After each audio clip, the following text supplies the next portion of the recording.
interesting piece in, where was this published? The Financial Times. It's like, you know, so bang your head against the wall. I keep reading the Financial Times about Sam Brownback and Kansas. And did you find that clip, by the way, Troy? No? Okay, you're still looking. Okay, let me know if you get it. And, or it might just be labeled JFK on taxes or something like that. But the point of this is that Sam Brownback was like, apparently, I mean, he was a United States Senator for quite some time, Republican. And the Republicans all give lip service to Reaganomics, to the idea that if you cut taxes on high-income earners, that's going to be a wonderful thing for the economy. Now, this is a bill of goods that Ronald Reagan sold us in the 1980s when the top tax rate was above 50%. It was 74%. And the top 1%, basically, people making over about $500,000 a year, up until that point, you know, they were paying 20, 30, 40, 50%. Above that point, they were paying 74% in income taxes. And so they'd say, yeah, well, you know, just cap my income at 30 times what the employees are making, kind of thing. You got it? So you know, Reagan came along and said, you know, with Arthur Laffer and the Laffer curve, where he said, you know, if taxes are 100%, no one would even work, because why work? Well, actually, the fact of the matter is a lot of people would work. A lot of people love their work. And if they didn't need the income and the taxes were 100, they'd still work. But anyhow, you know, Reagan had this bizarre logic. George Herbert Walker Bush called it voodoo economics in the primary in 1980, said it was stupid and silly and it wouldn't work. And he was right. But Reagan became president and did it anyway. So Sam Brownback apparently really believed this.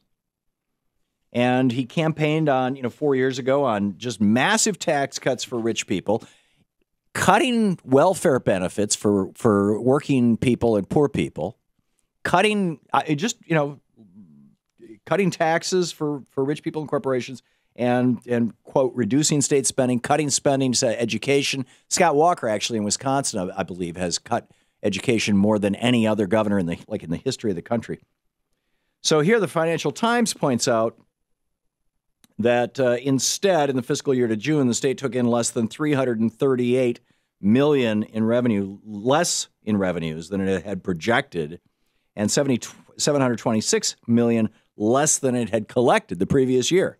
Gee, what a surprise. You cut taxes, you've taken less tax dollars. I mean, it's the same thing that happened during Reagan's presidency. Reagan tripled the national debt. He increased our national debt more than every other president before him, all the way back to George Washington, combined. But that, you know, that didn't seem to, like, no little reality trip here for Sam Brownback. Moody's and Standard & Poor both downgraded Kansas's bonds.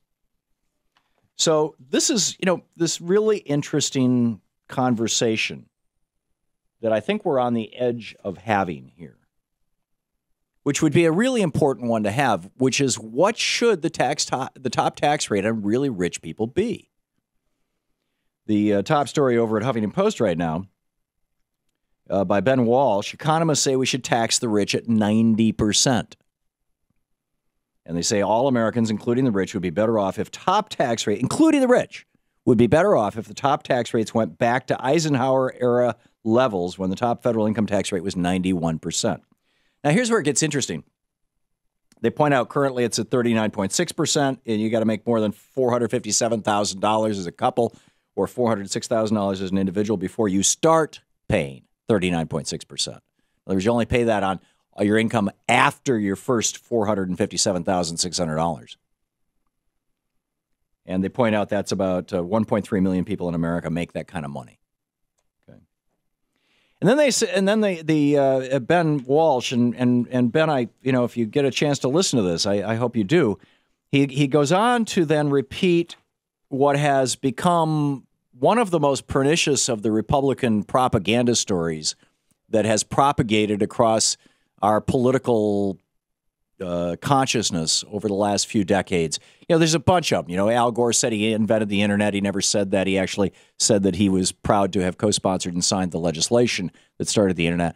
But, you know, some people think Al Gore said he invented the internet. Yeah, I mean, there's just a bunch of that, you know, had the vote in Florida actually been counted, George Bush would have still won. Nah, it turns out Bush would have lost. I mean, there's a bunch of these things that Republicans have spun over the years that people don't understand. And one of them is what Ben said in this article. He said, what you're seeing is decades of more or less rigid adherence to the gospel that tax cuts for the highest income earners are good. And then he says the trend began with President Kennedy. Well, it really didn't. And first of all, Kennedy did not lower taxes. It was LBJ who lowered the top tax rate from 91% to 74%. And, you know, he cited Kennedy. And Kennedy did propose lowering that top tax rate from 91 to 74%, but he proposed it as a way of increasing taxes on rich people. Now, keep in mind, Kennedy came from a multimillionaire family. He was a multimillionaire himself. He knew what rich people paid in taxes. And he knew that nobody was paying the 91% after it had been there 40 years and all kinds of Republicans had drilled all kinds of holes in it. Democrats too. And so what he was saying is he wanted to actually increase tax revenue. Raise, and this wasn't the voodoo economics of Reagan where, you know, if we cut taxes, more money's going to come in. No, Kennedy said, we're going to cut the top tax rate because nobody's paying that, but we're going to enforce the 74% by closing all the loopholes. So this is going to produce more income for us because we're actually going to start taxing rich people. And here's Kennedy saying that. There's two pieces to the clip, right? Okay. So I want you to just listen. He says, we're going to increase revenues. And then at the very end, he points out how Richard Nixon has distorted his position. And I would say Republicans have been doing it ever since. Here's the first clip. I think it's possible to gain $700 million to $1 billion through tax changes, which I believe would close up loopholes on dividend withholding, on expense accounts. There you go. So, you know, these are the specific things he's going to do. Rich people are making all their money by, you know, withholding dividends and expense accounts and stuff like that. We're going to close these loopholes and we're going to increase the money coming into the government. This is the opposite of Reaganomics. And then Kennedy says, and here's how I'm going to spend that extra money. So in my judgment, we would spend more money in this administration on aid to education. We'd spend more money on housing. We'd spend more money, and I hope more wisely, on defense than this administration has done. Mr. Nixon misstates my figures constantly, which is, of course, is right. But the fact of the matter is, here is where I stand, and I just want to have it on the public record. Yeah, the Republicans lie about where he stands. Surprise, surprise, but they still are. And I'm not suggesting that Ben Walsh is a Republican. And what I'm saying is that Republicans have been lying about Jack Kennedy for so many years that reporters are starting to think that those lies are true. Jack Kennedy did not lower taxes. He proposed tax changes that would have raised taxes on the rich. It actually would have raised taxes on the rich. And with that extra money, he was going to put more money into our schools, put more money into our transportation systems, put more money into housing, particularly for poor people. And he was pretty straightforward about it. So anyway, back to this research paper. It says, you know, if we go back to that 90% tax bracket, it will be good for the economy because it's going to drive income back down to the middle and lower income earners, which will raise their income. They'll spend more money, which will stimulate the economy because rich people making money does not stimulate the economy. Be right back. This is the Thom Hartmann Program. And Sam Brownback has proven this in Kansas. Now we just need to kind of acknowledge it and say, hey, okay, Reaganomics has failed.